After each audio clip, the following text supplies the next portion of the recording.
Hello everyone, welcome to पाठशाला bye KP. आज हम लोग ऑली बोर्ड एसएससी सीएचएसएल के लाइव मॉक टेस्ट का सॉल्यूशन करेंगे, मैथ्स का सॉल्यूशन करेंगे। ये मॉक टेस्ट अभी लाइव है, शाम के 7 बजे तक आज लाइव रहेगा। तो जिन्होंने अटैम्प्ट नहीं किया है वो जाके ज़रूर अटैम्प्ट करें अपने प्रिपरेशन को चेक करने के लिए। मैथ्स ईजी ही है, ऑलमोस्ट सारा क्वेश्चन ईजी है मैथ्स का, फिर रीजनिंग भी ईजी ही है और इंग्लिश भी PYQ लेवल का है सारा। ऑलमोस्ट पेपर इजी ही बोल सकते हैं, इजी टू मॉडरेट बोल सकते हैं इसको, ठीक है। तो रीजनिंग GS थोड़ा मुझे टफ़ लगा, बाकी सारा सेक्शन बहुत इजी है। तो ज़रूर आप लोग अटैम्प्ट करें अपने प्रिपरेशन को चेक करने के लिए। मुझे हार्ड लगा है GS, हो सकता है आपको इजी लगे, तो आप लोग ज़रूर जाके इस पेपर को अटैम्प्ट करें जिन्होंने अभी तक अटैम्प्ट नहीं किया है, ठीक है। चलिए आइए, इसका मैं मैथ्स का सॉल्यूशन लेके आया हूँ, तो स्टार्ट करते हैं। पहले क्वेश्चन पे आते हैं, उससे पहले इस यूट्यूब चैनल पाठशाला बाय केपी को ज़रूर सब्सक्राइब कर लें, ठीक है। आते हैं पहले क्वेश्चन पे। पहला क्वेश्चन है x + 1/2x = 3 दिया हुआ है, ठीक है। What is the value of 2x² by 4x⁴ - 4x² + 1, ठीक है। देखो इसका वैल्यू दिया हुआ है और इसका वैल्यू पूछा हुआ है। इसको अगर हम लोग इस तरह से लिखें 28x² बाय 4x⁴ - 4x² + 1, इस तरह से लिख सकते हैं इसको, ठीक है। अब देखो 28x² ये नीचे क्या बन रहा है, ये 2x² -1 का होल स्क्वायर बन रहा है। 2x² का होल स्क्वायर - 2 × 2x² × 1 + 1 का स्क्वायर, तो ये क्या बन गया 2x² - 1 का होल स्क्वायर बन गया, ठीक है। चलो इसको इतना तक ही रहने देते हैं। अब देखो x + 1/2x दिया हुआ है, ठीक है। x + 1/2x = 3 दिया हुआ है। अब अगर हम लोग इसका एलसीएम लेके 2x² + 1 करें तो = 6x हो जाएगा। यहाँ से क्या आ सकता है 2x² + 1 = 6x आ सकता है, ठीक है। लेकिन हमको चाहिए 2x² - 1, तो हम क्या कर सकते हैं कि x - 1/2x का वैल्यू निकाल देते हैं। x - 1/2x का वैल्यू क्या होगा, √3 का स्क्वायर यानी कि 4 - 4 इंटू इसका जो कॉफिशिएंट है वो मल्टीप्लाई कर देंगे। इसका कॉफिशिएंट 1 है और इसका कॉफिशिएंट 1/2 है, तो ये मल्टीप्लाई कर देंगे, ठीक है। कितना आ गया 2, तो ये आ गया √7, 9 - 2 गया √7 आ जाएगा, ठीक है। तो ये कितना आ गया x - 1/2x कितना आ गया √7 आ गया। ये कैसे आया, तो अगर आपको डेली मैं इस टाइप के प्रॉब्लम को करा रहा हूँ आपको, x + 1/x अगर k है तो x - 1/x = क्या होता है √k² - 4 हो जाता है, ठीक है। √k² - 4 होता है। अगर इसके साथ कोई कॉफिशिएंट है तो कॉफिशिएंट भी इसमें मल्टीप्लाई हो जाता है, ठीक है।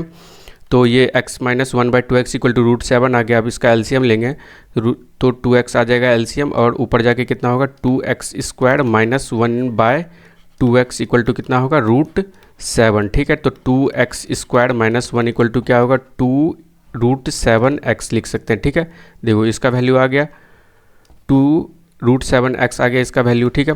इसकी जगह पुट कर देंगे 28x² = 2√7 का स्क्वायर, ठीक, 2√7x का होल स्क्वायर, ठीक है। कितना हो जाएगा ये 28x² बाय 2 × 2 = 4 और 7 रूट का स्क्वायर करेंगे तो कितना हो जाएगा 7 ही हो जाएगा। 7 × 4 = 28x², तो ये कैंसिल होके 1 बचेगा, ठीक है। तो इसका ऑप्शन नंबर ए होगा आंसर, ठीक है। चलिए नेक्स्ट सवाल पे आते हैं। नेक्स्ट सवाल है a circle with a radius of 2√3 centimetre is inscribed in an equilateral triangle, ठीक है। एक इक्विलेटरल ट्रायंगल में रेडियस एक सर्कल इंस्क्राइब्ड है, इक्विलेटरल ट्रायंगल में जिसका रेडियस है 2√3 सेंटीमीटर, ठीक है। तो उस पूछ रहा है कि इक्विलेटरल ट्रायंगल का लेंथ क्या होगा, ठीक है। Find the length of side of equilateral triangle, length of side of equilateral triangle पूछ रहा है, ठीक है। तो आसान है सवाल, इक्विलेटरल ट्रायंगल का इन रेडियस पूछ रहा है, ठीक है। इक्विलेटरल ट्रायंगल का इन रेडियस का फॉर्मूला क्या होता है a/2√3 होता है, ठीक है। और इन रेडियस दिया कितना है 2√3 दिया हुआ है, ठीक है। इन रेडियस दिया हुआ है 2√3, तो a का वैल्यू यहाँ से आसानी से निकल जाएगा। इसको मल्टीप्लाई कर देंगे, क्रॉस मल्टीप्लिकेशन हो जाएगा 2 × 2 = 4 और √3 × √3 3, 4 × 3 कितना हो जाएगा 12 हो जाएगा, ठीक है। 12 सेंटीमीटर इसका आंसर हो जाएगा। नेक्स्ट क्वेश्चन पे आते हैं। नेक्स्ट क्वेश्चन है, a reverse length and depth are in the ratio 9:4 respectively. एक रिवर के लेंथ और डेप्थ का रेशियो दिया हुआ है 9:4, ठीक है। In the year 2001 the river was in the year 2001 the river was 100 metre deep, ठीक है। 2001 में रिवर का डेप्थ कितना था, इतना था, ठीक है। और and the depth kept on increasing 100 meter per year, और जो डेप्थ है वो 100 मीटर हर साल बढ़ रहा है, ठीक है।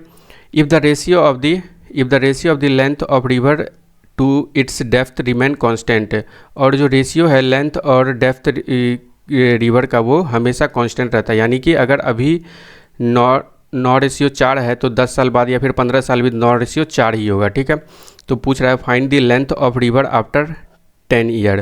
तो हम डेप्थ निकाल रहे, डेप्थ अभी कितना है, 100 मीटर है 2001 में, 10 साल बाद कितना होगा, 10 साल बाद यानी कि हर एक साल 100 मीटर बढ़ रहा है, तो यानी कि 10 साल में कितना बढ़ेगा, 1000 मीटर बढ़ जाएगा, यानी कि 10 साल बाद इसका डेप्थ कितना हो जाएगा, 1000 + 1000 2000 हो जाएगा, ठीक है। 2000 हो जाएगा, ये कितना गुना है, 500 गुना है, यानी कि लेंथ भी जो है 10 साल बाद कितना हो जाएगा, 500 गुना हो जाएगा, क्योंकि रेशियो जो है दोनों का कांस्टेंट है, लेंथ और डेप्थ जो है रिवर का कांस्टेंट है, ठीक है। तो 4500 मीटर आ जाएगा, इसको किलोमीटर में बदलेंगे तो कितना हो जाएगा, 4.5 किलोमीटर हो जाएगा, ठीक है। ऑप्शन नंबर ए होगा इसका आंसर। नेक्स्ट सवाल पे आते हैं। नेक्स्ट सवाल है, when Abhinav and Vipul work alone, 1 minute देख लेते हैं रिकॉर्ड हो रहा है या नहीं हो रहा है, चलो। When Abhinav and Vipul work alone, they can complete a piece of work in 24 days and 30 days respectively. Vipul started the work and Abhinav joined Vipul from the day 3 onward, ठीक है। After how many days will the work be completed?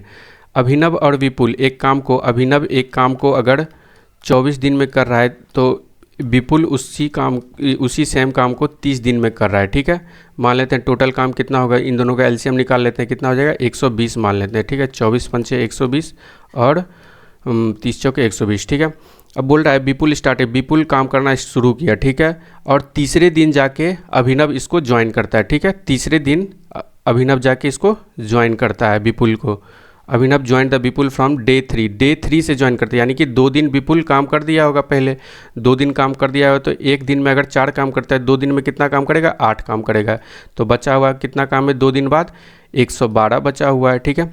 अब जो है दोनों मिल के करेगा इस काम को, दोनों मिल के एक दिन में कितना काम करेगा, 9 काम करेगा, ठीक है।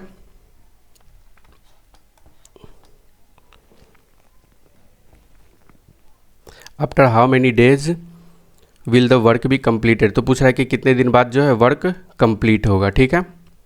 तो 2 दिन तो उधर विपुल काम किया है, ठीक है। फिर ये जो है इतना डे हो जाएगा, तो 12×108 + 3/9 हो जाएगा, ठीक है। 12×4/9 हो जाएगा, ठीक है। यानी कि टोटल डे कितना लगेगा उसको, 14.4/9 डेज लग जाएगा, ठीक है, काम को कंप्लीट करने में। तो ऑप्शन नंबर ए हो जाएगा इसका answer.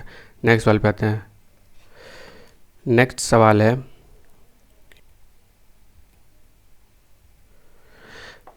A person buys an article for ₹6,800 and spends 1,200 on it. If he sold the article at 17% profit, then find the selling price of the article. तो सेलिंग प्राइस पूछ रहा है, एक आर्टिकल कोई सामान खरीदा 6800 में, फिर उसको जो है उस पर स्पेंड करता है, खर्च करता है, यानी कि मान लो कि 6800 में हम लोग कोई सामान खरीदे और लाने में 1200 रुपये हमें खर्च हुआ, ठीक है, घर लाने में। फिर जो है उसको क्या किया, वो 17% प्रॉफिट में बेचा, तो उसका सेलिंग प्राइस पूछ रहा है, ठीक है। तो मेरा टोटल कॉस्ट प्राइस कितना हो जाएगा, टोटल कॉस्ट प्राइस हो जाएगा, इन दोनों को जोड़ देंगे 6800 + 1200 ऐड करेंगे तो 8000 हो जाएगा। अब जो है एसपी क्या हो जाएगा, एसपी इतना % प्रॉफिट हो रहा है, यानी कि कितने में बेचा होगा, 17% प्रॉफिट हो रहा है 100 में, तो 117 में बेचा होगा, ठीक है। 117/100 कर देंगे, ठीक है। सिंपली इसको मल्टीप्लाई कर दो, 17 × 8 = 136 होता है, 800 + 136 936, तो यानी कि 9360 में बेचेगा, ठीक है। नेक्स्ट सवाल पे आते हैं। नेक्स्ट सवाल है, if a person spends 30% of his income on rent, ठीक है। एक पर्सन जो है 30% इनकम जो है अपना रेंट पे खर्च करता है, रेंट पे 35% खर्च करता है, 35% खर्च करता है रेंट पे, ठीक है। फिर जो है 20% of the rest of the income on food, food पे खर्च करता है, ठीक है। रेस्ट इसमें कितना बचेगा, रेस्ट अगर 35% खर्च कर दिया तो रेस्ट कितना बचेगा, रेस्ट बचेगा 65% है। 65 का जो है 20% वो फूड पे खर्च कर देता है, तो बचता कितना है उसका, 65 का अगर 20% का फ्रैक्शनल वैल्यू होता है 1/5, एक खर्च कर दिया तो बचा कितना, 4/5 बचा, यानी कि 13 चौके 65, 13 चौके 52, अब 52 बचा हुआ। अब 52 में फिर जो है बोल रहा है कि 25%, अब ये एक तो इसमें से जो 1/5 तो फूड पे खर्च कर दिया, बचा इतना 52 बचा 65 में से। फिर जो है 25% of the remaining income on shopping, तो इसका जो 25% है वो शॉपिंग पे खर्च करता है और रिमेनिंग को सेव करता है, तो रिमेनिंग कितना बचता है, 1950 रुपया बचता है। तो इसमें 5200 में अगर 25% खर्च कर दे तो बचेगा कितना, 25% का फ्रैक्शनल वैल्यू होता है 1/4, 4 में से एक खर्च कर दिया तो कितना बचेगा, 3/4 बचेगा, ठीक है। तो इसी का वैल्यू हमको दिया हुआ है कितना, 1950 दिया हुआ है, 4 से 13 13 39 का वैल्यू दिया हुआ है 1950, ये 50 गुना है, ठीक है। हमसे पूछा गया कि उसका मंथली इनकम कितना होगा, 100 होगा, 100 तो 100 गुना 50 कर देंगे, ठीक है। 100 गुना 50 कर देंगे तो 5000 आ जाएगा उसका मंथली इनकम, ठीक है। नेक्स्ट सवाल पे आते हैं। नेक्स्ट सवाल है, how many circles can be drawn that passes through 2 fix point, 2 fix point से कितना सर्कल पास करा सकते हैं, ठीक है। 2 फिक्स्ड पॉइंट से कितना सर्कल पास करा सकते हैं, इनफाइनाइट सर्कल पास करा सकते हैं। कैसे करा सकते हैं, एक सर्कल ये हो गया, फिर कैसे भी बना लो, दोनों पॉइंट से तो पास करेगा ही, दोनों सर्कल से बहुत सारा सर्कल पास कर सकता है, जितना मन हो तुमको उतना सर्कल पास करा सकते हो, इसका कोई गिनती नहीं है कि कितना पास करा सकते हैं, ठीक है। तो इनफाइनाइट हो जाएगा, इनफाइनाइट सर्कल पास करा सकते हैं 2 पॉइंट से, ठीक है। नेक्स्ट सवाल पे आते हैं। नेक्स्ट सवाल है, in an election between 2 candidate A and B, A got 48% vote and lose by 560 votes, find the number of votes of B, ठीक है।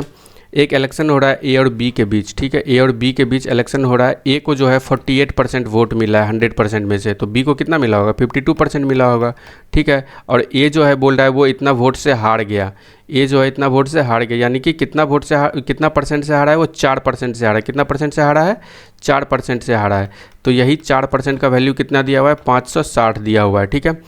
तो इससे हम लोग अब हम लोग को पूछा हुआ है कितना, number of vote of B, तो बी को कितना वोट मिला यही पूछा है। 4% का वैल्यू हमको पता है 560 है, तो हमको 52% का वैल्यू निकालना है। इसमें 13 मल्टीप्लाई कर देते हैं, 13 चौके 52 होता है, यानी कि 13 मल्टीप्लाई करेंगे तो 52% का, यानी कि बी का वोट निकल जाएगा। तो 13 मल्टीप्लाई कर देते हैं 560 में, 0 13 छके 78 बचेगा 7, 13 बचे 65, 7 72, तो 7280 हो जाएगा इसका आंसर, ठीक है। नेक्स्ट सवाल पे आते हैं। नेक्स्ट सवाल है, a well of 4 metre radius is dug out 9 metre deep, एक वेल है, कुआं है जिसका रेडियस है 4 मीटर, उसको 9 मीटर डीप खोदा गया, ठीक है। और उससे जो सॉइल निकला उसको जो है वेल के बाहर जो है 1 मीटर विड्थ का एक इम्बैंकमेंट बना दिया गया, ठीक है। वही बोला गया है कि 1 मीटर का एक इम्बैंकमेंट बना दिया गया, ठीक है। तो पूछ रहा है हाइट ऑफ इम्बैंकमेंट का हाइट कैसे निकालते हैं इस सवाल में। तो पहले जो है जो वेल का वॉल्यूम होगा और इम्बैंकमेंट का वॉल्यूम को बराबर कर देंगे, ठीक है। तो निकाल लेते हैं, वेल का वॉल्यूम क्या हो जाएगा, πr², रेडियस कितना दिया हुआ है 4 इंटू 4 πr², ये हो गया वेल का रेडियस, ठीक है। इम्बैंकमेंट का रेडियस क्या हो जाएगा, पाई बाहर का रेडियस माइनस बाहर का रेडियस का स्क्वायर, बाहर का रेडियस कितना हो जाएगा, 1 मीटर विड्थ है। अगर ये वेल है, ये 4 मीटर का वेल है, अभी इम्बैंकमेंट बनाए 1 मीटर का, ये 1 मीटर का इम्बैंकमेंट हो गया, तो अभी जो है यहाँ से रेडियस कितना हो जाएगा, 5 हो जाएगा। तो इतना दूर का निकालने के लिए वॉल्यूम क्या करेंगे हम लोग, पहले इतना दूर का और इतना दूर का जो वॉल्यूम है वो इतना दूर से सब्ट्रैक्ट करेंगे, यानी कि इतना का रेडियस जो है इतने से सब्ट्रैक्ट करेंगे। पाई आर स्क्वायर, 5 का अभी कितना हो जाएगा, यहाँ से यहाँ तक का रेडियस क्या हो जाएगा 5, यहाँ से यहाँ तक का 4 है, ठीक है। तो पाई 5 स्क्वायर माइनस 4 स्क्वायर इंटू, हमको लेंथ तो निकालना, हाइट तो निकालना ही, हम एम्बैंकमेंट का तो मान लेते हैं h है। तो ये कितना हो जाएगा, पाई से पाई कैंसिल हो जाएगा, 25 माइनस 16 9 हो जाएगा, ठीक है। ये कितना हो जाएगा 9 हो जाएगा, 9 से 9 कैंसिल हो जाएगा, तो हाइट कितना हो जाएगा 4 चौके 16 हो जाएगा, ठीक है, 16 मीटर। नेक्स्ट सवाल पे आते हैं। नेक्स्ट सवाल है simple interest on a certain sum of money for 3 year at 8% per annum is half the compound interest receive on ₹1200 for 2 years at 10% per annum. The sum placed on simple interest is, ठीक है। बोल रहा है कि एक amount को simple interest पे लगा देता है, जिसको 3 साल के लिए 8% के दर से लगाता है। इस पे जो सिंपल इंटरेस्ट प्राप्त होता है वो कंपाउंड इंटरेस्ट से हाफ है। कंपाउंड इसके इतना के प्रिंसिपल पे 2 ईयर के लिए कंपाउंड इंटरेस्ट का जो है उसका हाफ है सिंपल इंटरेस्ट, ठीक है। तो सिंपली सा बोला गया है कि इसमें सिंपल इंटरेस्ट जो कंपाउंड इंटरेस्ट का हाफ है, ठीक है। तो इससे कंपाउंड इंटरेस्ट क्या निकल जाएगा, रेट है 10% और 2 साल के लिए निकालना है, तो क्या हो जाएगा सक्सेसिव से 10-10 तो 21% हो जाएगा, 2 साल का इंटरेस्ट हो जाएगा। 2 साल का कंपाउंड इंटरेस्ट कितना हो जाएगा 21% हो जाएगा, ठीक है। 12 गुना 21 हो जाएगा। ये क्या निकला, कंपाउंड इंटरेस्ट निकला। और बोला क्या गया, simple interest is half the compound interest, half the compound interest का हाफ है, ठीक है। सिंपल इंटरेस्ट जो कंपाउंड इंटरेस्ट का हाफ है, तो सिंपल इंटरेस्ट कितना हो जाएगा, सिंपल इंटरेस्ट हो जाएगा 12 गुना 21/2, ये हो जाएगा 6, तो 6 कम 6 6 दूना 12, 126 हो जाएगा। अब ये 126 इसमें हमको पूछा गया कि इसमें कितना प्रिंसिपल है इसका, the sum placed on simple interest. तो प्रिंसिपल पूछ रहा है 3 गुना 8/100, या फिर डायरेक्ट ऐसे भी कर सकते थे, डायरेक्ट ऐसे भी कर सकते हैं कि 24% का वैल्यू है, ये 24% का वैल्यू है। हमको जो है प्रिंसिपल निकालना है तो 100% का वैल्यू निकाल देंगे। 24% का वैल्यू दिया हुआ है 126 दिया हुआ है, ठीक है। हमको निकालना है 100% का वैल्यू, ठीक है, ये प्रिंसिपल के लिए। तो अब देखो 6 से कटा दे इसको, 6 4% कितना हो जाएगा, 6 दूना 12, 6 कम 6 21 हो गया। 4% का वैल्यू हमको निकालना कितना 100% का वैल्यू, यानी कि इसमें 25 मल्टीप्लाई कर देंगे, तो इसमें भी 25 मल्टीप्लाई कर देंगे, ठीक है। 21 गुना 25 हो जाएगा, 21 गुना 25 हो जाएगा हमारा प्रिंसिपल। 21 गुना 25, 25 से कम 25 बचेगा 2, 25 दूना 50, 2 52, ठीक है। तो 525 हो जाएगा प्रिंसिपल इसका, ठीक है। नेक्स्ट सवाल पे आते हैं। नेक्स्ट सवाल है on a circular cycle track 2 bikers are going at constant speed, ठीक है। एक सर्कुलर साइकिल ट्रैक पे 2 बाइकर जो है वो कांस्टेंट स्पीड से जा रहा है। When they go in opposite direction they meet in 15 second, जब अपोजिट डायरेक्शन में जाता है तो वो 15 सेकेंड में मिलता है, ठीक है।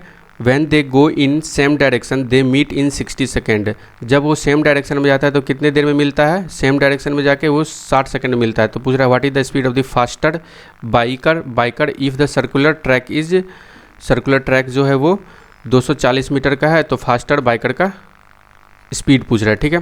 कुछ नहीं, इस सवाल में आसान है। देखो तो जब वो अपोजिट डायरेक्शन में होगा तो उसका स्पीड क्या होगा, S1 + S2 हो जाएगा, S1 + S2 हो जाएगा रिलेटिव स्पीड, ठीक है। और स्पीड का फार्मूला क्या होता है, डिस्टेंस अपॉन टाइम होता है। डिस्टेंस अपॉन डिस्टेंस कितना है 240/15, यानी कि स्पीड जो है वो कितना हो जाएगा 16, 15 कम 15, 15 छक्के 90, ठीक है।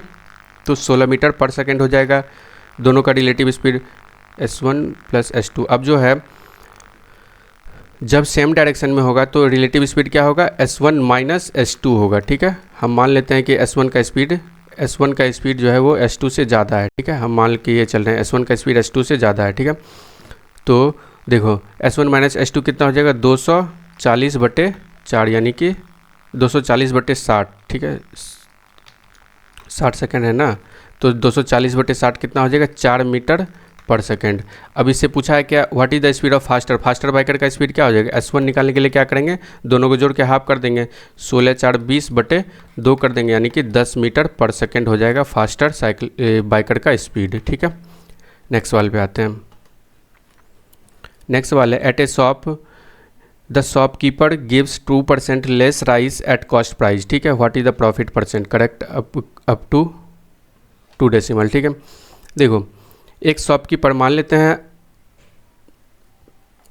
100 kg चावल है। ठीक है, शॉपकीपर जो है इसको बोलता है कि हम कॉस्ट प्राइस पे देते हैं, लेकिन देता नहीं है, वो जो है कम कितना राइस देता है, 98 kg ही राइस देता है। ठीक है, 98 kg राइस देता है, लेकिन वो पैसा कितना का लेता है, 100 का पैसा लेता है, 100 kg का पैसा लेता है। मान लेते हैं इसका 1 रुपया दाम है, 1 रुपया कॉस्ट प्राइस है, तो कितना रुपया में बेचा होगा, ये 100 में बेचा होगा। और 98 इसको पड़ा कितना, 98 गुना 1 98 रुपया का पड़ा, तो इसको इतना का पड़ा है और बेचा है 100 में। ठीक है, तो कितना का फ़ायदा हो गया, इसको 2 का फ़ायदा हो गया, किस में, 98 में, तो 1/49 यही प्रॉफिट हो जाएगा इसका। इसको परसेंटेज में बदल लेंगे, तो 49 से 100 को डिवाइड करते हैं, 49 दूना 98, बचेगा 2.0, फिर 1 0 और 4 बार में जा चला जाएगा, ये तो 2.04 हो जाएगा, 04% इसका प्रॉफिट हो जाएगा। ठीक है, नेक्स्ट सवाल पे आते हैं। नेक्स्ट सवाल है, a man gets a mobile phone after 12% discount on mark price if the selling price of mobile is 19,800 then find the mark price of the mobile. ठीक है, मार्क प्राइस पे 12% का डिस्काउंट दिया, 12% का डिस्काउंट दिया, यानी कि 88% में बेचा होगा। 88/100 का वैल्यू ये SP हो गया, इसका SP कितना है, 19,800 है। ठीक है, तो अब सिंपली मार्क प्राइस पूछा गया। ठीक है, मार्क प्राइस निकाल लेते हैं यहाँ से। मार्क प्राइस क्या हो जाएगा, इसको देखो 11 से कटाएंगे, 11 8 और 11 से ये कट जाएगा, 11 कम 11 8। ठीक है, 1800 बार 11 से 1800 बार में कट गया। ठीक है, अब देखो 4 दूना 4 से 25, 200, 2 से 900 बार में कट जाएगा, 25 नमा 225 होता है। ठीक है, 2 0 चिपका देंगे इस पर, तो कितना हो जाएगा उसका मार्क प्राइस हो जाएगा 22,500। ऑप्शन नंबर C होगा इसका आंसर। नेक्स्ट सवाल पे आते हैं। नेक्स्ट सवाल है, the centroid of A triangle divides median in the ratio. कितना इजी सा सवाल है, पूछ रहा है कि कोई भी ट्रायंगल है, उसका जो सेंट्रॉइड है, उसका जो मीडियन होता है, उस पर सेंट्रॉइड होता है, वो कितना रेशियो में डिवाइड करता है। ठीक है, तो ये मीडियन है, किस रेशियो में डिवाइड करता है, 2:1 में डिवाइड करता है। ठीक है, 2:1 में डिवाइड करता है। सिंपल सा क्वेश्चन था। बोल रहा है the ratio of 3 angle of quadrilateral is इतना, 3 एंगल का रेशियो दिया हुआ है। The value of fourth angle of quadrilateral जो है वो 36 डिग्री है। What is the difference between the largest and second smallest angle of quadrilateral. तो पूछ रहा है हमसे कि लार्जेस्ट एंगल और जो सेकंड स्मॉलेस्ट एंगल है उसके बीच का डिफरेंस बताओ। एक क्वाड्रिलेटरल है जिसके एंगल का 3 एंगल का रेशियो इतना है। ठीक है, फोर्थ एंगल इतना है, तो यानी कि मान लेते हैं इसको, जो 3 एंगल है उसको 13x मान लेते हैं, 13x 9x और 5x मान लेते हैं, प्लस चौथा एंगल कितना है 36 डिग्री है। इन चारों का सम कितना हो जाएगा, क्वाड्रिलेटरल, कोई भी क्वाड्रिलेटरल का सम ऑफ ऑल एंगल कितना होता है, 360 डिग्री होता है। ठीक है, तो इसको जोड़ेंगे 13 9 22 5 27x हो जाएगा। 27x इक्वल टू कितना होगा, 360 डिग्री माइनस 36 डिग्री, यानी कि 324 डिग्री हो जाएगा। 27x, x का वैल्यू यहाँ से क्या हो जाएगा, 324 बटे 27, 27 से कम 27, 27 दूना 54, तो x का वैल्यू कितना निकल गया, 12 डिग्री निकल गया। हमसे पूछा गया है कि लार्जेस्ट एंगल इसमें क्या होगा, 13x होगा। और सेकेंड लार्जेस्ट कितना होगा, 12 पंचे 60 है, ये तो स्मॉलेस्ट है, सेकेंड स्मॉलेस्ट 5x हो जाएगा, यानी कि 5x। तो 7x का वैल्यू निकालना है हमको, 12 सत्ते 84, सॉरी 13 में से 5 गया 8x। ठीक है, तो 8x का वैल्यू निकालना है, 8 यानी कि x का वैल्यू 12 डिग्री है, तो कितना हो जाएगा, 12 8 96 डिग्री हो जाएगा। ऑप्शन नंबर D होगा इसका आंसर। नेक्स्ट सवाल पे आते हैं। नेक्स्ट सवाल है 3a + 2b = 4 दिया हुआ है, 27 a³ + 8b³ = 8 दिया हुआ है। इतना का वैल्यू, इसको अगर हम लोग अंदर ले ले, इतना का वैल्यू पूछा है हमसे, इसको अगर अंदर ले ले तो क्या हो जाएगा, 9a² - 6ab + 4b²। अब देखो इसको देख के क्या पता चल रहा है, a cube plus b cube, 3a का होल क्यूब है और ये 2b का होल क्यूब है, a plus b a square plus b square minus a B.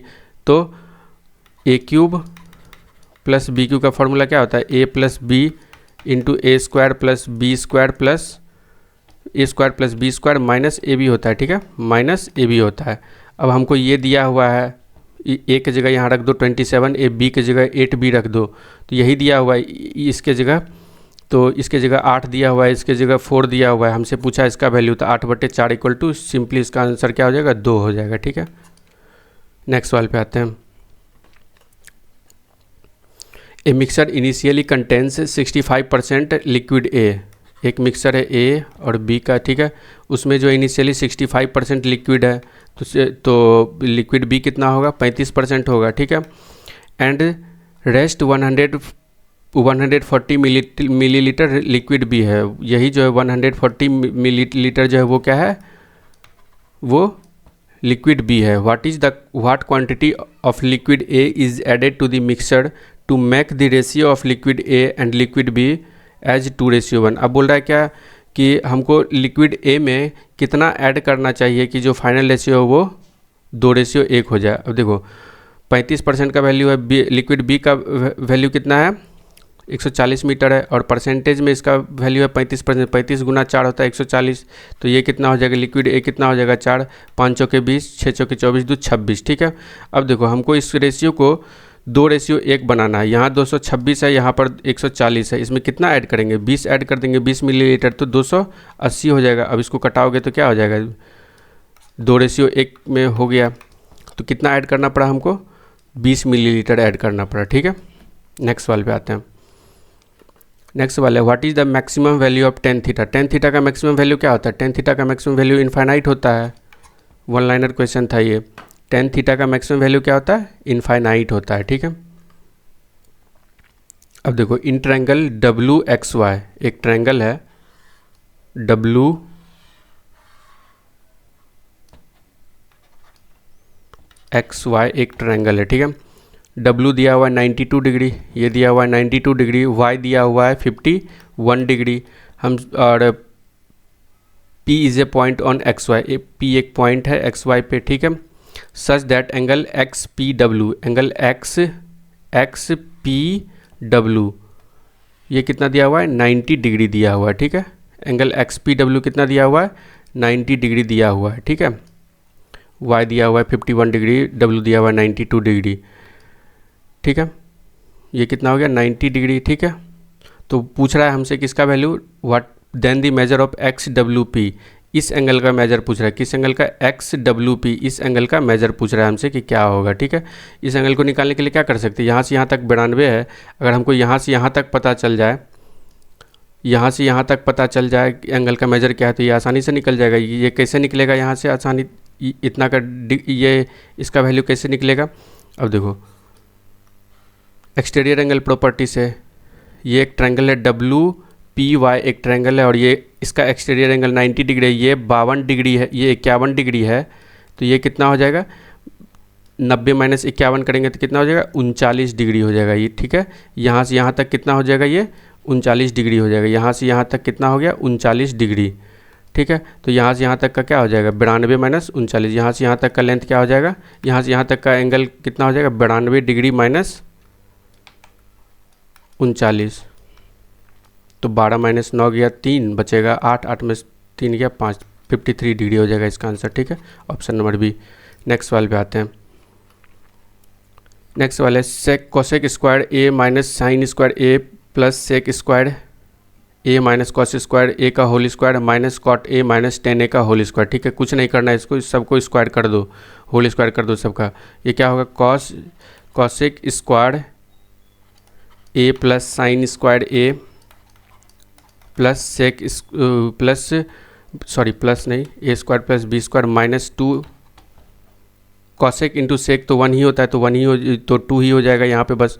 फिर सेक square a plus cos square A minus 2, क्योंकि सेक इंटू कॉस क्या होता है, 1 ही होता है, ठीक है। फिर माइनस माइनस, यहाँ माइनस है बाहर में, तो minus cot square A minus tan square A, और फिर यहाँ पे फिर -2 10a into cot A, 10a into cot A क्या होता है 1 होता है, तो अंदर में -2 आएगा, माइनस माइनस +2 हो जाएगा, +2 से -2 कैंसिल हो जाएगा। ठीक है, अब देखो sine square plus cos square, sine square plus cos square क्या हो जाएगा,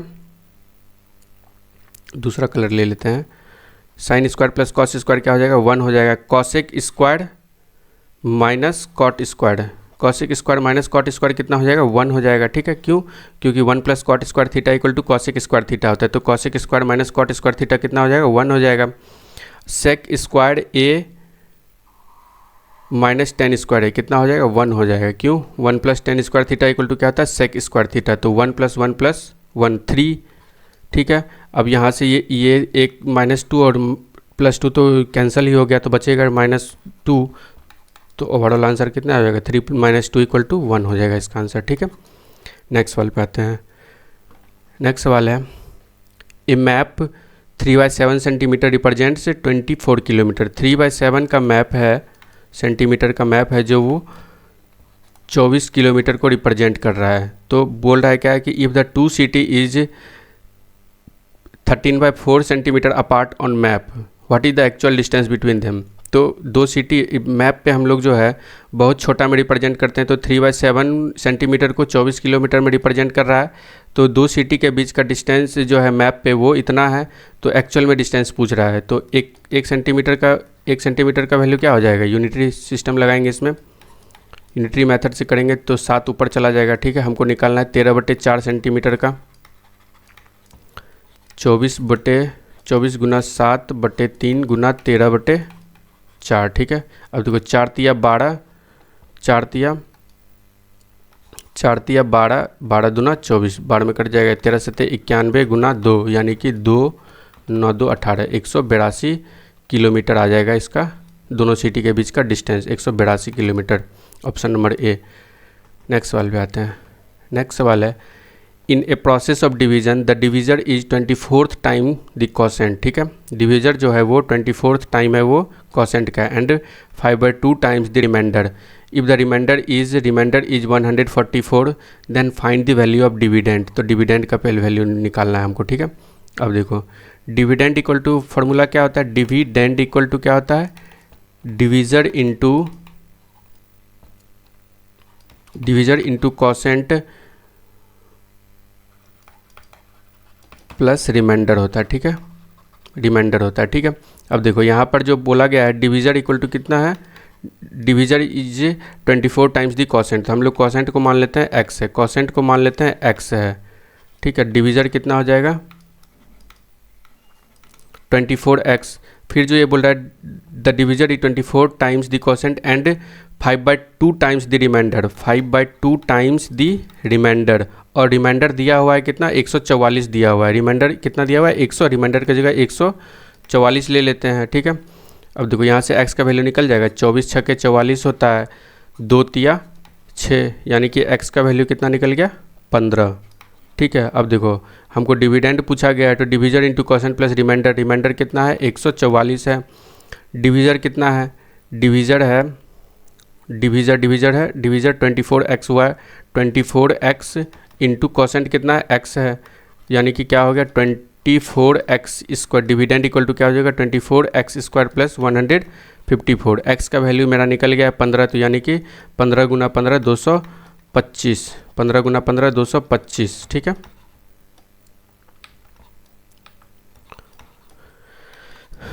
अब देखो 8 तिया 24 होता है, 3 8, तो 225 × 8 करेंगे तो कितना होगा 8 दूना 16 हो जाएगा, 16 और 25 8 200, यानी कि 1800, 3 × 1800 हो गया, अगर 8 से इधर मल्टीप्लाई कर दिए तो फिर कितना बचेगा 18 तिया 5400 प्लस 144, यानी कि 5544। ठीक है, ऑप्शन नंबर सी हो जाएगा इसका आंसर। ठीक है, चलो तो यही था सवाल, 3 क्वेश्चन मैंने छोड़ दिया, 3 क्वेश्चन में मैंने एक सिंप्लीफिकेशन को छोड़ा है और 2 ग्राफ के क्वेश्चन को छोड़ा है। ठीक है, बाकी ओवरऑल पेपर बहुत इजी था, मैथ्स का तो बहुत ही इजी था पेपर। ठीक है, तो अभी तक जिन्होंने अटेम्प्ट नहीं किया वो जाके ज़रूर अटेम्प्ट करें, और वीडियो पसंद आया हो या फिर सॉल्यूशन पसंद आया हो तो इस वीडियो को ज़रूर लाइक करें और शेयर करें, और मेरे चैनल पाठशाला बाय केपी को ज़रूर सब्सक्राइब करें। ठीक है, धन्यवाद। मिलते हैं फिर नेक्स्ट वीडियो में।